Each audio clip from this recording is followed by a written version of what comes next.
దేవునికి స్తోత్రం. మీ అందరికీ ప్రభు అయిన యేసుక్రీస్తు వారి శ్రేష్టమైన నామమున వందనాలు చెల్లిస్తున్నాను. ప్రార్థన చేసి వాక్యం ప్రారంభించుకుందాం. మహాపరిశుద్ధుడును మా పరలోకపు తండ్రి అయిన మా దేవ, మీ అతి మిక్కిలి శ్రేష్టమైన పరిశుద్ధ నామమునకు స్తుతులు, స్తోత్రములు, వందనములు మీకే చెల్లిస్తూ ఉన్నాం. ప్రియ ప్రభు, ఇదిగో ఈ సమయమున మీ అమూల్యమైన వాక్యమును మేము ధ్యానం చేస్తూ ఉండగా మీ వాక్యము ద్వారా మాతో మాట్లాడండి. బోధించుటకు నాకు, వినుటకు వినువారికి వినుబుద్ధి, అర్థం చేసుకునే శక్తి దయచేయండి. మీ పరిశుద్ధ ఆత్మ ద్వారా మీ కార్యం జరిగించండి. ఈ వాక్యము వినిన బిడ్డలందరికీ చైతన్యం కలిగించండి, మార్పు దయచేయండి, దీవెన దయచేయండి, ఆరోగ్యం దయచేయండి, మేలు చేసి మహిమ పొందండి.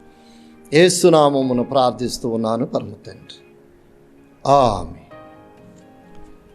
ఈరోజు మన అంశము నరకం. ప్రియులారా, దుష్టులు నరకమునకు ఎప్పుడు వెళతారు అని అంటే, చనిపోయిన వెంటనే భక్తులు పరలోకం వెళ్ళరు, దుష్టులు నరకానికి వెళ్ళరు. ధవళ సింహాసనము యొద్ద తీర్పు జరిగిన తర్వాత ఆ తీర్పులో దుష్టులుగా, దుర్మార్గులుగాను తీర్పు పొందిన వారు నరకమునకు వెళ్తారు. అదే తీర్పులో భక్తులుగాను నీతిమంతులుగాను తీర్పు తీర్చబడిన వారు పరలోకం వెళతారు. ఈరోజు నరకము గురించి, దుష్టులు నరకమునకు ఎలా వెళతారు, నరకములో దుష్టులు ఎలాంటి బాధలు అనుభవిస్తారు, ఈ విషయాలు మనము ధ్యానం చేద్దాం. నరకము అనేది ఒక ప్రపంచం. నరక ప్రపంచములో 6 భాగాలు ఉన్నాయి. ఆ 6 భాగాలు చెప్తున్నాను, వినండి. 1, గంధకములతో మండు అగ్నిగుండం. 2, అగ్ని పురుగులున్న భాగం. 3, నిప్పుల వర్షం కురిసే భాగం. 4, అగ్ని సముద్రం ఉన్న భాగం. 5, అగ్ని పొగ ఉన్న భాగం. 6, గాఢాంధకారం ఉన్న భాగం. ఈ 6 భాగాలను వివరిస్తున్నాను, గమనించండి. గంధకములతో మండు అగ్నిగుండం, ఇది చాలా భయంకరమైనటువంటి అగ్నిగుండం. భూలోకములో ఉన్న అగ్నికి, నరకములో ఉన్న అగ్నికి తేడా ఏమిటంటే, భూలోకములో ఉన్న అగ్ని ఆరిపోయే అగ్ని, నరకములో ఉన్న అగ్ని ఆరని అగ్ని.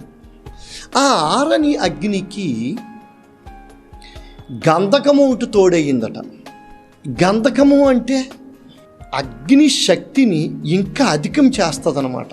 ఇంకా అగ్ని ఇంకా రగులుకునేలా చేస్తుంది అన్నమాట. నరకములో ఉన్న అగ్ని ఆరని అగ్ని. మరి అది ఎవరి కోసం ఏర్పాటు చేయబడింది ఆ భాగము అని అంటే, మత్తయి సువార్త 25వ అధ్యాయము 41వ వచనములో మనము చూచినప్పుడు, శపించబడిన వారలారా, అపవాదికిని వాని దూతలకును సిద్ధపరచబడిన నిత్యాగ్నిలోనికి పోవుడి అని చెప్పబడింది. అంటే దాని అర్థం ఏంటి? ఈ గంధకములతో మండు అగ్ని గుండం మనుషుల కొరకు ఏర్పాటు చేయబడలేదు, కానీ అది అపవాదికిని వాని దూతలకును ఏర్పాటు చేయబడింది. మరి మనుష్యులు ఈ అపవాదిని, వాని దూతలను అనుసరించినందువలన అపవాది వెళ్ళిన ఆ గంధకములతో మండు అగ్నిగుండమునకు మనుషులు కూడా వెళ్ళడం జరుగుతుంది. మరి ఈ అపవాది వాని దూతలు నరకమునకు ఎప్పుడు వెళతారు? ఈ అగ్ని గంధకములతో మండు గుండమునకు ఎప్పుడు వెళతారు? చూడండి, ప్రకటన 19:20. అప్పుడు ఆ మృగమును దాని ఎదుట సూచక్రియలు చేసి దాని ముద్ర వేయించుకున్న వారిని, ఆ మృగపు ప్రతిమకు నమస్కరించిన వారిని మోసపరిచిన ఆ అబద్ధ ప్రవక్తయు పట్టబడి వారిద్దరూ గంధకములతో మండు అగ్నిగుండములో ప్రాణముతోనే వేయబడిరి. ఇది ఎప్పుడు? యేసు ప్రభు రెండవ రాకడలో 7 సంవత్సరముల మహాశ్రమల కాలము ముగింపులో హార్మగిద్దోను యుద్ధము జరిగిన అనంతరం యేసయ్య అబద్ధ ప్రవక్తను, క్రీస్తు విరోధిని పట్టుకుని అగ్నిగుండంలో వేయటం జరుగుతుంది. ఆ గంధకములతో మండు అగ్నిగుండంలో వేయడం జరుగుతుంది. అప్పటికి ఇంకా అపవాది వేయబడలేదు. మరి అపవాది ఈ గంధకములతో మండు అగ్నిగుండములు ఎప్పుడు వేయబడతాడు అని అంటే, యేసు ప్రభువారు హార్మగిద్దోను యుద్ధములో విజయం సాధించిన తర్వాత 1000 ఏండ్లు ఈ భూప్రపంచమును పరిపాలించిన తర్వాత ఈ అపవాది పట్టబడి అగ్ని గంధకములతో మండు అగ్నిగుండములో వేయబడడం జరుగుతుంది. ప్రకటన 20:10. వారిని మోసపరిచిన అపవాది అగ్ని గంధకములు గల అగ్నిగుండములో పడవేయబడును. అచ్చట ఆ క్రూర మృగమును అబద్ధ ప్రవక్తయు ఉన్నారు. వారు యుగయుగములు రాత్రింబగళ్ళు బాధింపబడుదురు. గంధకములతో మండు అగ్నిగుండములో అపవాది, వాని అనుచరులైనటువంటి క్రూర మృగము అనబడే క్రీస్తు విరోధి, అబద్ధ ప్రవక్త ఆ గంధకములతో మండు అగ్నిగుండములో పడవేయబడతారు. అపవాదికిని వాని దూతలకును అన్నాడే. వాని దూతలంటే ఆ ఇద్దరైనా? కాదండి, చాలామంది ఉన్నారు. పూర్వము పాపము చేసిన దేవదూతలు కూడా ఆ నరకములో వేయబడతారు. పేతురు రాసిన 2వ పత్రిక 2వ అధ్యాయం 4వ వచనములో ఈ విధంగా వ్రాయబడి, దేవదూతలు పాపము చేసినప్పుడు దేవుడు వారిని విడిచిపెట్టక పాతాళ లోకమందలి కటిక చీకటి గల బిలములలోనికి త్రోసి తీర్పుకు కావలలో ఉంచబడుటకు వారిని అప్పగించెను. పూర్వము దేవదూతలు పాపం చేసినప్పుడు వారిని విడిచిపెట్టకుండా వారిని పాతాళ లోకములోనికి పంపించి పాతాళ లోకములో ఉన్న కటిక చీకటి బిలములలో బంధించి తీర్పు జరిగే వరకు వారిని అక్కడ బంధించి ఉంచాడట. ఇక్కడ ఒక అమూల్యమైన విషయం మీకు జ్ఞాపకం చేయాలి. పూర్వము పాపము చేసిన దేవదూతలను పాతాళములోనికి పంపించాడు తప్ప నరకానికి పంపలేదు. పాతాళ లోకములో కటిక చీకటి బిలములో వారిని తీర్పు జరిగే వరకు వారిని ఉంచాడు. పాతాళ లోకములో ఉన్న కటిక చీకటి బిలములో ఉన్నటువంటి దేవదూతలను ఆకాశ మండలంలో ధవళ సింహాసనం ఎదుటకు వాళ్ళని రప్పించి వాళ్ళకి తీర్పు తీర్చిన అనంతరం వాళ్ళను కూడా అపవాది, క్రూర మృగము, అబద్ధ ప్రవక్త ఎలాగైతే గంధకములతో మండు గుండములో పడవేయబడ్డారో అలాగే వీళ్ళను, ఈ దేవదూతలు కూడా గంధకములతో మండు అగ్నిగుండంలో పడవేయబడతారు. ఎప్పుడు? తీర్పు అయిన తర్వాత. ఇక్కడ ఒక విషయం మీ జ్ఞాపకం చేయాలి. అదేమిటంటే, పాతాళ లోకముని నరకమని భావిస్తూ ఉంటారు కొందరు. పాతాళ లోకము అది ఒక ప్రపంచం. పాతాళ లోకము నరకము కాదండి. పాతాళ లోకమునకు వెళ్ళిన వాళ్ళు మళ్ళీ తిరిగి వస్తారు, కానీ నరకమునకు వెళ్ళిన వాళ్ళు మాత్రం మళ్ళీ తిరిగి రారు. భక్తులు తమ శరీరమును విడిచిపెట్టి ఆత్మరూపంలో పాతాళ లోకమునకు వెళ్ళి పరదైసులో విశ్రాంతి తీసుకుంటారు. పరదైసు అనే భాగములో విశ్రాంతి తీసుకుంటారు. అదే దుష్టులైతే పాతాళ లోకములున్న వేదనకరమైన స్థలములో పోయి అక్కడ మరల తిరిగి లేచే వరకు బాధను అనుభవిస్తారు. ఆ బాధ అగ్నితోనే అనుభవిస్తారని చెప్పి వ్రాయబడింది. లూకాసు వార్త 16:19 నుండి ఉన్న భాగములో ధనవంతుడు లాజరును గూర్చిన సందర్భములో మనం చూస్తాం. అక్కడ ధనవంతుడు వేదనకరమైన స్థలములో అగ్ని జ్వాలలతో బాధింపబడుతున్నానని చెప్తాడు.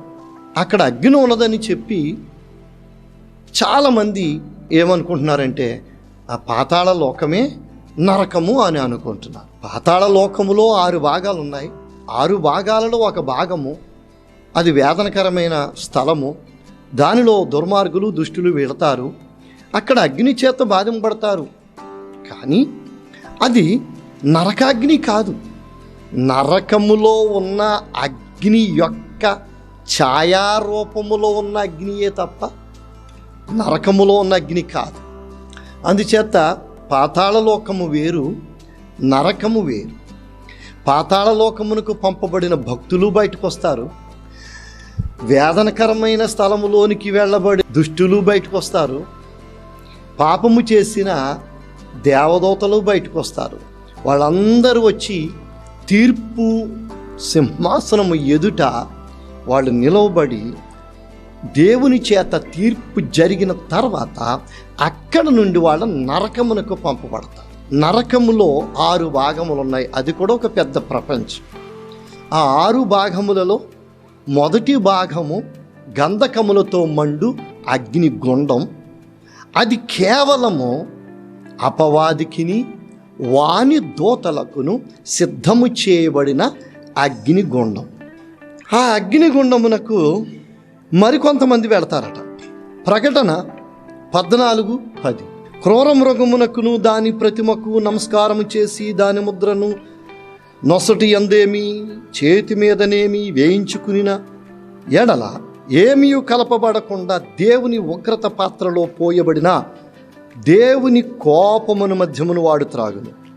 పరిశుద్ధ దూతల ఎదుటను గొర్రెపిల్ల ఎదుటను అగ్ని గంధకముల చేత వాడు బాధింపబడును. రెండవ భాగం అగ్ని పురుగులున్న భాగం.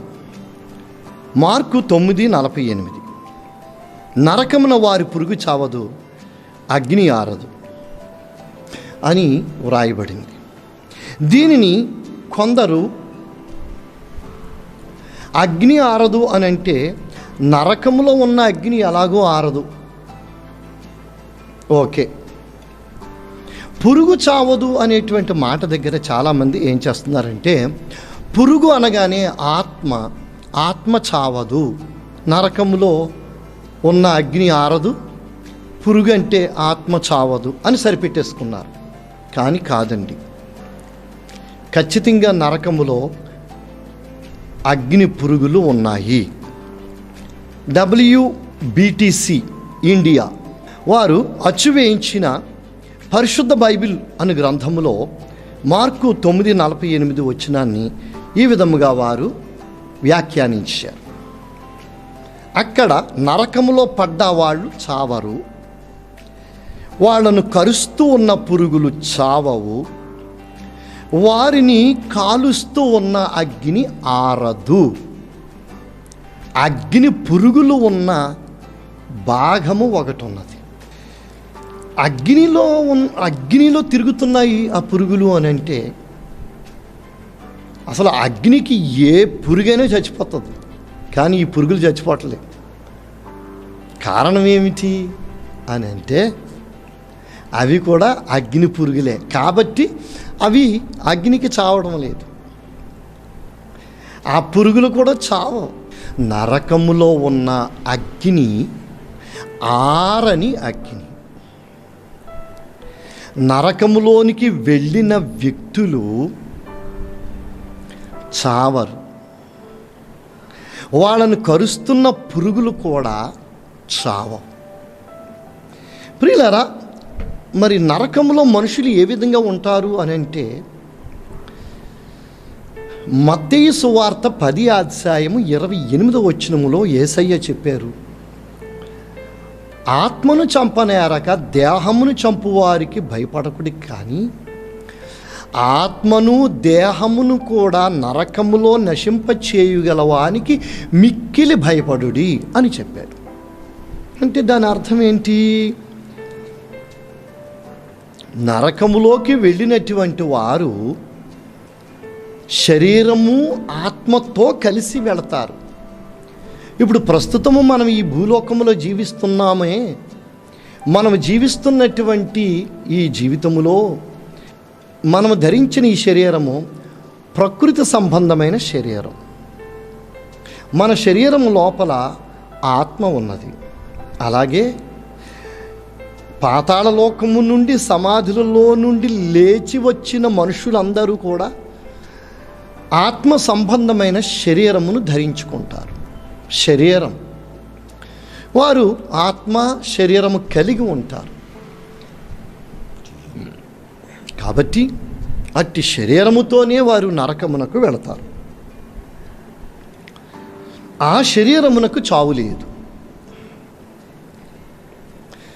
మరి ఈ భూలోకంలో ఒక చీమ కుడితే మనం వెంటనే ఆ కుట్టిన చోట చేతితో పాముతూ ఉంటాం.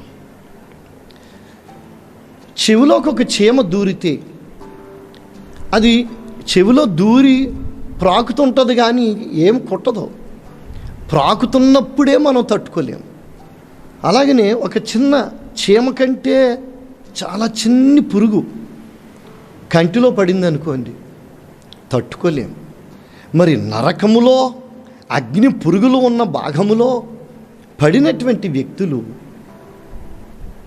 ఆ పురుగులు, అగ్ని పురుగులు వారిని చెవుల్లోకి దూరుతూ, ముక్కుల్లోకి దూరుతూ, నోట్లోకి దూరుతూ బాధిస్తూ ఉంటే ఎంత భయంకరమైన బాధను అనుభవిస్తారో ఆలోచించండి. భయంకరమైన బాధ. 3, నిప్పుల వర్షము కురిసే భాగం. కీర్తన 11:6, దుష్టుల మీద ఆయన ఉరులు కురిపించును, అగ్ని గంధకములను వడగాలియు వారికి పానీయ భాగమగును.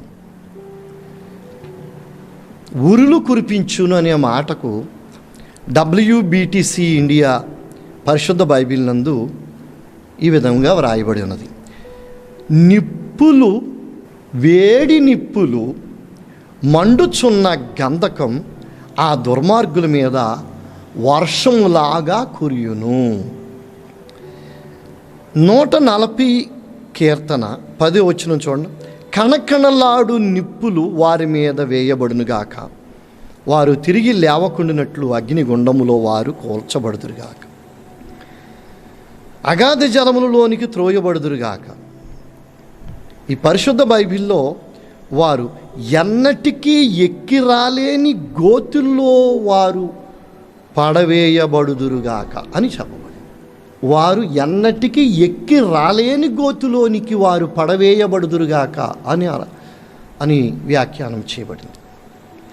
కాబట్టి నిప్పులు వర్షం కురిసే భాగం అంట. ప్రియులారా, మనం ఈ భూలోకంలో నీళ్ల వర్షం కురిస్తేనే ఆ వర్షమును మనము తట్టుకోలేక ఏదో ఒక నీడకి వెళ్ళటానికి ప్రయత్నం చేస్తాం. ఏ ఇంటి చూరు నీడకో, లేకపోతే చెట్టు నీడకో, ఏదైనా షెడ్ ఉంటే ఆ షెడ్ నీడకో మనం వెళుతూ ఉంటాం, తలదాచుకుంటూ ఉంటాం. అయితే మరి నరకములో అగ్ని నిప్పులు కురుస్తూ ఉంటాయట. అగ్ని నిప్పులు కురుస్తూ ఉంటాయి. మరి ఎంత భయంకరమండి. అక్కడ తలదాచుకోవటానికి ఏమాత్రం కూడా నీడ దొరకదు. ఎంత పరిగెట్టినా ఆ నిప్పుల వర్షములోనే పరిగెత్తుతూ ఉంటారు, తట్టుకోలేరు. భయంకరమైనటువంటి బాధ. అగ్ని సముద్రం ఉన్న భాగం. దానియేలు 7:10, అగ్ని వంటి ప్రవాహము ఆయన యొద్ద నుండి అగ్ని వంటి ప్రవాహము ఆయన యొద్ద నుండి ప్రవహించుచుండెను. అగ్ని వంటి ప్రవాహము ఆయన యొద్ద నుండి ప్రవహించుచుండెను అని వ్రాయబడింది. అదే పరిశుద్ధ బైబిల్లో ఏమని వ్రాయబడిందంటే, ఆయన ఎదుట నుండి అగ్ని ప్రవాహము బయలు వెళ్ళింది. అది అగ్ని సముద్రం ఉన్న భాగం. దానిలో దుష్టులు మోకాళ్ళలోతు వరకు మునిగిన వాడు కొంతమంది, మొలలోతు వరకు మునిగిన వారు కొంతమంది, ఛాతి వరకు మునిగిన వారు కొంతమంది, ఇక భుజముల వరకు మునిగిన వాళ్ళు కొంతమంది ఉంటూ ఆ అగ్ని సముద్రములో మునుగుతూ తేలుతూ బాధపడుతూ ఏడుస్తూ పళ్ళు కొరుకుతూ చాలా వేదన అనుభవిస్తూ ఉంటారు. 5 ప్రకటన 14:11లో వారి బాధా సంబంధమైన పొగ యుగయుగములు లేచును, వారి బాధా సంబంధమైన పొగ యుగయుగములు లేచును. ఆ క్రూర మృగమునకు గాని దాని ప్రతిమకు గాని నమస్కారము చేయువారును దాని పేరు గల ముద్ర ఎవడనను వేయించుకుని ఎడల వాడు రాత్రింబగళ్ళు నెమ్మది లేని వారై ఉందురు.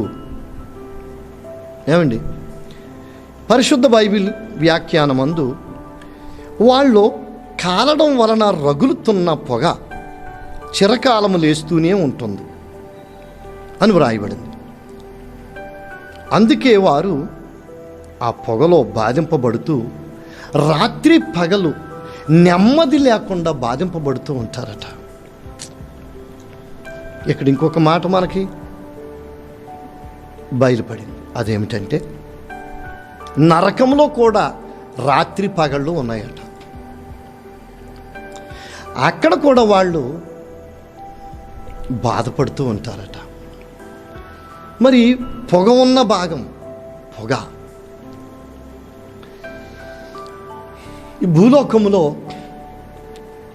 మామూలుగా పొగ మనకి ఎక్కువగా తగిలినప్పుడు ఆ పొగకు మనకు ఊపిరి ఆడదు, చాలా చాలా గలిబిలైపోతాం, చాలా బాధింపబడతాం. అదే గొట్టుతో కూడిన పొగ వచ్చిందనుకోండి, ఆ పొగను అసలు తట్టుకోలేము. అయితే అది కొద్దిసేపు పొగను మనం తట్టుకోలేకపోతున్నామే, మరి నరకములో యుగయుగములు ఆ పొగ లేస్తూనే ఉంటుందట. యుగయుగములు ఆ పొగ చేత దుష్టులు బాధింపబడుతూ ఉంటారట. అందుచేత వారు ఉక్కిరి బిక్కిరి అయిపోయి రాత్రి పగళ్ళు నెమ్మది లేకుండా చాలా విపరీతంగా బాధపడుతూ ఉంటారట. 6 మత్తయి సువార్త 8:12 రాజ్య సంబంధులు వెలపటి చీకట్లోనికి త్రోసివేయబడుదురు, అక్కడ ఏడ్పును పండ్లు కొరుకుటయు ఉండును. రాజ్య సంబంధులు ఎవరు అని అంటే, ఇశ్రాయేలీలలో పరలోక రాజ్యమునకు సంబంధించినటువంటి వారు దేవుని ఆజ్ఞలను పాటించనందున, వారు నీతి న్యాయమును అనుసరించి నడుచుకోలేనందువలన వారు పరలోకమునకు చేరవలసిన వారు అయ్యుండి కూడా వారు నరకములో 6వ భాగమైన గాఢాంధకారములోనికి త్రోసివేయబడతారట. గాఢాంధకారం, అక్కడ అగ్ని ఉండదు కానీ గాఢాంధకారం ఉంటుంది, భయంకరమైనటువంటి చీకటి ఉంటుంది. ఆ చీకటిలో ఒక వ్యక్తి మరొక వ్యక్తికి కనబడడు, ఒక వ్యక్తి మరొక వ్యక్తికి కనబడడు. భయంకరమైన కటిక చీకటి, గాఢాంధకారం. అయితే ఆ గాఢాంధకారములో కూడా భయంకరమైనటువంటి బాధలు ఉన్నాయటండి. అందుచేతనే అక్కడికి వెళ్ళినటువంటి వారు కూడా పళ్ళు పటపట కొరుకుతూ ఏడ్చుచూ వేదనతో బాధతో దుఃఖముతో ఆ గాఢాంధకారములో బాధ అనుభవిస్తూ ఉంటారట. ఈ గాఢాంధకారము అనే భాగములోనికి ఎవరెవరు వెళతారో టూకీగా చెప్తున్నాను. మత్తయి సువార్త 22:12 పెండ్లి వస్త్రము ధరించని వాడు ఆ గాఢాంధకారములోనికి, ఆ చీకటిలోనికి త్రోసివేయబడతాడట. అక్కడ ఏడ్పు పండ్లు కొరుకుట ఉండును. మత్తయి 25:30 దేవుడిచ్చిన తలాంతులను సరిగ్గా ఉపయోగించుకోలేని వ్యక్తి కూడా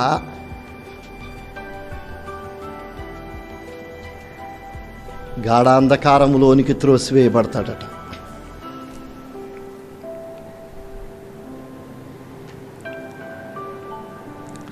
పేతురు 2వ పత్రిక 2:17 అబద్ధ బోధకులు, అబద్ధ ప్రవక్తలు అందరూ కూడా, అబద్ధ బోధకులందరూ కూడా ఈ గాఢాంధకారములోనికి త్రోసివేయబడతారట. యోధ 1:11-13 కయీను, బిలాము, కోరహు అనే వ్యక్తులు ఉన్నారే, వాళ్ళు ఎలాంటి భావాలతో, ఎలాంటి పరిస్థితులు కలిగి వాళ్ళ కాలములో వాళ్ళ దుర్మార్గతను ఎలాగైతే కలిగి ఉన్నారో అలాంటి వాళ్ళ మార్గములను అనుసరించి నడిచినటువంటి వ్యక్తులు కూడా ఈ గాఢాంధకారములోనికి త్రోసివేయబడతారట. మనుషులు నరకమునకు వెళ్ళేకూడదు. వెళ్ళారా అది వన్ వే ట్రాఫిక్, వెళ్ళడమే కానీ రావడం జరగదు. అక్కడ 6 భాగములలో 6 రకముల శిక్షలు ఈ దుష్టులు, దుర్మార్గులు అనుభవిస్తారు. కారణం ఏమిటి?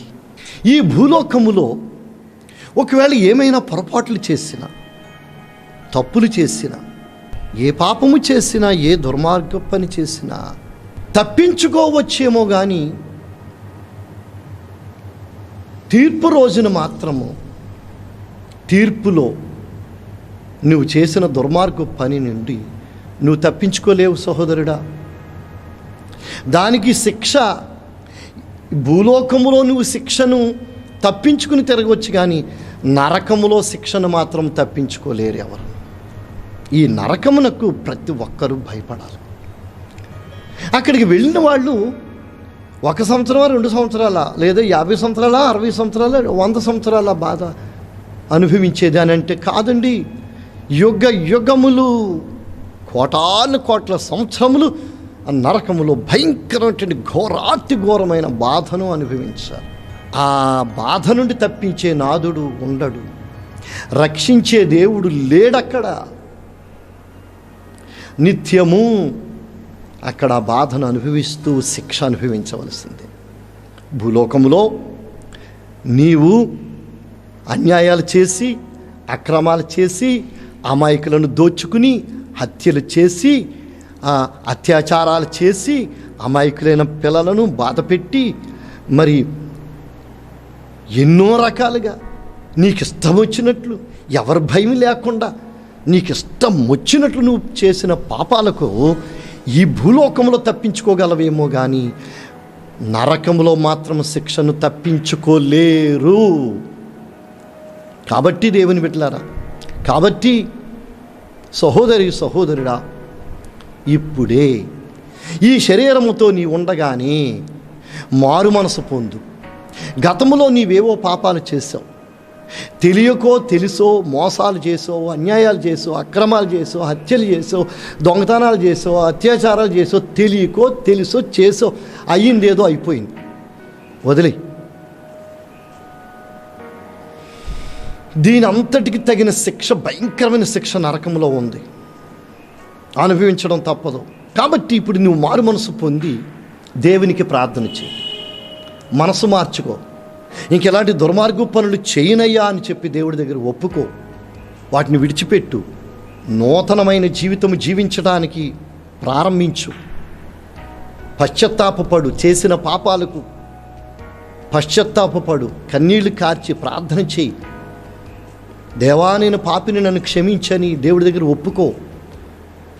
దేవుడు కరుణిస్తాడు, క్షమిస్తాడు, నీ పాపములను తుడిచివేస్తాడు. అప్పుడు తీర్పులో నీవు కుడి ప్రక్కకి నిలబడతావు. లేదా నీవు ఇప్పుడు మారు మనసు పొందకపోతే, నువ్వు మనసును మార్చుకోకపోతే, నీవు ఈ దుర్మార్గ పనులన్నిటి గురించి నువ్వు పశ్చాత్తాప పడకపోతే నరకములో కఠినమైన శిక్ష మాత్రం తప్పదు. నరకము గురించి భయపడండి, అది భయంకరమైనటువంటి శిక్ష. మత్తయి సువార్త 23:33 చెప్పబడింది, సర్పములారా, సర్ప సంతానమా, నరక శిక్షను మీరు ఎలాగూ తప్పించుకుందురు? అక్కడ ఎవ్వరు తప్పించుకోలేరు. అందుచేత ఇప్పుడే ఈ వాక్యము వింటున్నప్పుడే ఇంకా మార్పు చెందలేని మనుషులు మారు మనసు పొందండి. ఇప్పటి నుంచి మీరు బ్రతికే కొద్ది కాలమైన నీతి నిజాయితీతో, భక్తితో, పశ్చాత్తాప హృదయముతో, నీతి న్యాయములు కలిగి, భగవంతుని ఎడల భక్తి కలిగి భక్తిగా జీవించండి. నీ పాపములకు ప్రాయశ్చిత్తము చేసిన వాడు యేసుప్రభు కాబట్టి ఆయనను యేసుప్రభువారిని ప్రార్థిస్తే మీ పాపాలు క్షమిస్తాడు, మిమ్మల్ని నరక శిక్ష నుండి తప్పిస్తాడు, మోక్షమునకు తీసుకుని వెళతాడు. కాబట్టి మారండి, మారు మనసు పొందండి. ఈ పాట వినండి. ఘోరమైనది నరకము, బహు ఘోరమైనది నరకము, ఘోరమైనది నరకము, బహు ఘోరమైనది నరకము. దుష్టులు దుర్మార్గులందరూ శిక్ష నొందెదరు, దుష్టులు దుర్మార్గులందరూ శిక్ష నొందెదరు. నిత్యకాలము నిత్య శిక్షను అనుభవించెదరు.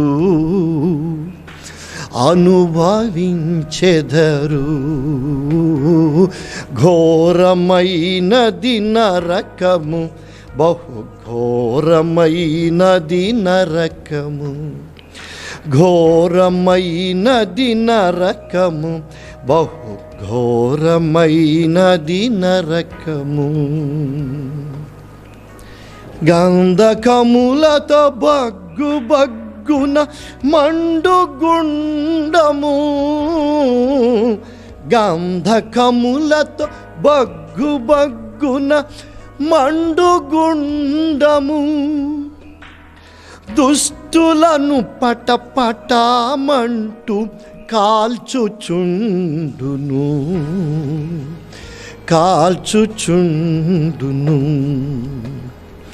దాహము అంటూ పరుగులెట్టుదురు. ఎంత వెతికిన మంచి నీరు కొంచెమైనా దొరకదు. దాహము అంటూ పరుగులెట్టుదురు. ఎంత వెతికిన మంచి నీరు కొంచెమైనా దొరకదు. ఘోరమైనది నరకము,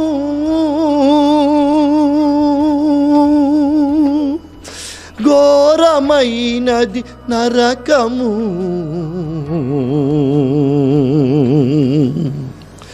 ఘోరమైనది నరకము, బహు ఘోరమైనది నరకము. నిప్పు కణములు వర్షము వలె కురియుచుండును. నిప్పు కణములు వర్షము వలె కురియుచుండును. దాగుకొనుటకు పరుగులెట్టిన నీడ ఏమియు దొరకదు, నీడ ఏమియు దొరకదు.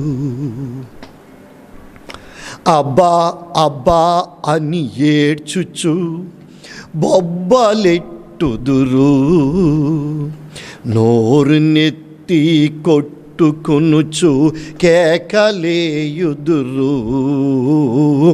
అబ్బా అబ్బా అని ఏడ్చుచు బొబ్బలెట్టుదురు, నోరు నెత్తి కొట్టుకొనుచు కేకలేయుదురు.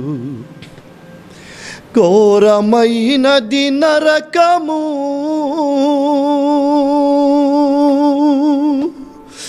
ఘోరమైనది నరకము,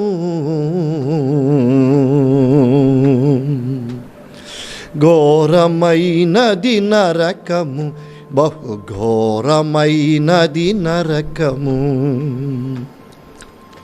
అగ్ని సముద్రము వేగముగను పారుచుండును, అగ్ని సముద్రము వేగముగను పారుచుండును. అందు మునిగిన దుష్టులందరూ రొమ్ము కొట్టుకుందురు, రొమ్ము కొట్టుకుందురు. అగ్ని పురుగులు అరచి కరచి తిరుగుచుండును, అగ్ని పొగయు ఉక్కిరి బిక్కిరి చేయుచుండును. అగ్ని పురుగులు అరచి కరచి తిరుగుచుండును, అగ్ని పొగయు ఉక్కిరి బిక్కిరి చేయుచుండును. ఘోరమైనది నరకము, ఘోరమైనది నరకము, ఘోరమైనది నరకము, బహు ఘోరమైనది నరకము, ఘోరమైనది నరకము, బహు ఘోరమైనది నరకము.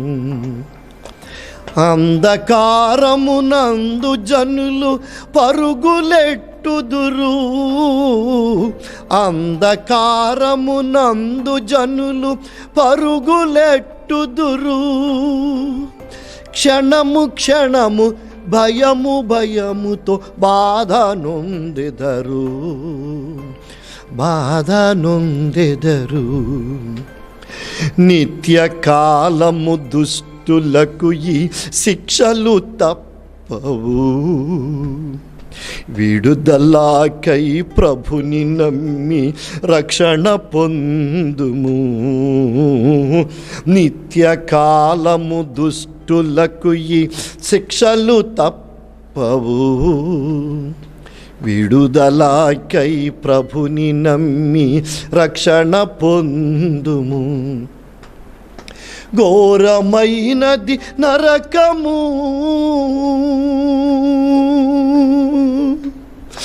ఘోరమైనది నరకము,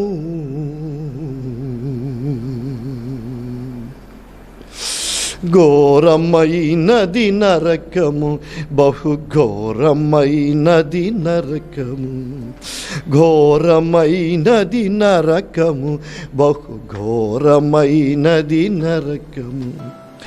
దుష్టులు దుర్మార్గులందరూ శిక్ష నొందెదరు, దుష్టులు దుర్మార్గులందరూ శిక్ష నొందెదరు. నిత్యకాలము నిత్య శిక్షను అనుభవించెదరు.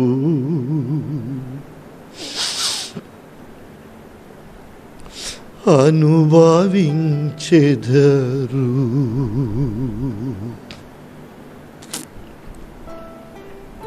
ప్రియులారా, ఎవరు కూడా అలాంటి భయంకరమైన నరకానికి వెళ్ళకూడదండి. నా సహోదరి సహోదరులారా, ఈ భూలోకములో జీవించే కాలం 70 సంవత్సరములు లేక 80 సంవత్సరాలు. ఈ కొద్ది కాలములో నీవు చేసే పాపాలు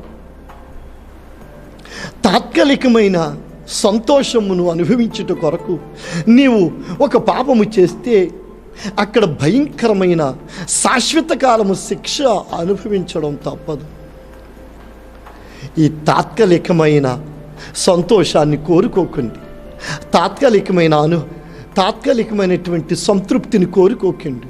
ఈ తాత్కాలికమైనటువంటి సంతోషం, తాత్కాలికమైనటువంటి సంతృప్తి కొరకు నీవు దొంగతనం చేసినా, నువ్వు వ్యభిచారం చేసినా, నువ్వు అత్యాచారాలు చేసినా, నువ్వు హత్యలు చేసినా, అది దానికి శాశ్వతమైనటువంటి శిక్షను అక్కడ అనుభవిస్తావు. అప్పుడు తెలుస్తుంది, అయ్యో భూలోకంలో ఎందుకు అలాంటి పాపము చేసేనా, అయ్యో ఆ పాపము చేయకుండా ఉంటే ఇక్కడ ఈ శిక్ష భరించకుండా ఉందును కదా, ఎందుకు చేసేనా అని గొగ్గోళ్ళ పెట్టి నోరు నెత్తి కొట్టుకుంటూ అబ్బా అబ్బా అని ఏడ్చు. ఎంత పరుగులెట్టినా, ఎంత ఏడ్చినా రక్షించే నాదుడు అక్కడ దొరకడండి.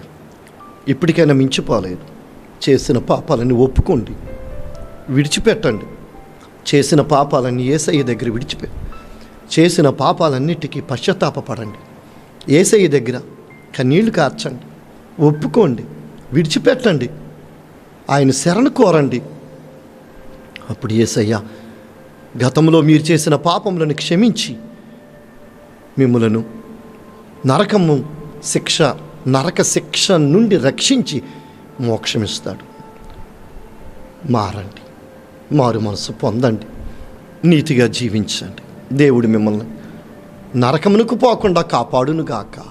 ప్రార్థన. మహాపరిశుద్ధుడును మా పరలోకపు తండ్రివైన మా దేవ, మీ అతి మిక్కిలి శ్రేష్టమైన పరిశుద్ధ నామమునకు స్తుతులు, స్తోత్రములు, వందనాలు మీకే చెల్లిస్తున్నాను. నాయనా, ఇదిగో ఈ సమయమును భయంకరమైన నరకము గురించి కొద్దిసేపు ధ్యానము చేసామయ్యా. ఈ చెప్పబడిన వాక్యము వినిన వారికి గొప్ప మార్పు దయచే ప్రభువా. ఇంకనూ ఎవరైనా పాపములో ఉంటే వారికి పశ్చాత్తాప హృదయం కలిగించి వాళ్ళ పాపపు మార్గములో నుండి విడుదల పొందుటకు, పాపపు అలవాట్ల నుండి విడుదల పొంది నీతిమంతులై మీ భక్తిలో ఎదుగుటకు సహాయం చేయమని ప్రార్థిస్తున్నాను ప్రభు. మిమ్మల్ని నమ్ముకుని పాప క్షమాపణ పొంది నరక శిక్ష నుండి రక్షింపబడి పరలోకమును సంపాదించుకునే మహాభాగ్యము అనేక మందికి దయచేయమని మనం చేసుకుంటూ ఈ వాక్యము ద్వారా అనేక మందికి మనసు మార్చమని ప్రార్థన చేస్తున్నాం. చైతన్యవంతులుగా చేయండి. దుర్మార్గ పనులను విడిచిపెట్టే మనసు దయచేయండి. చెడు మార్గమును విడిచిపెట్టుటకు సహాయం చేయండి. ఏది చెడు అని బిడ్డలకు తెలుస్తుందో ఆ చెడును విడిచిపెట్టి నీతిని అవలంబించి మీ భక్తిలో ముందుకు సాగుటకు సహాయం చేయమని మనం చేసుకుంటూ యేసు ప్రభు నామమున ప్రార్థించి వేడుకుంటూ ఉన్నాము పరమ తండ్రి. ఆమేన్. ఆశీర్వాదం. ఇప్పుడు మన తండ్రి అయిన దేవుని ప్రేమయు, మన ప్రభువు అయిన యేసుక్రీస్తు వారి కృపయు, పరిశుద్ధాత్మ యొక్క ఆదరణ, ఆనందం, శాంతి, సమాధానం వాక్యం ఆలకించిన భక్తులందరికీ ప్రభు కృప ఇప్పుడును ఎల్లప్పుడును సదాకాలం తోడయుండునుగాక. ఆమేన్, ఆమేన్. ప్రియులారా, ఇంతవరకు మా ఛానల్ని సబ్స్క్రైబ్ చేయని ఎడల దయచేసి సబ్స్క్రైబ్ చేయండి.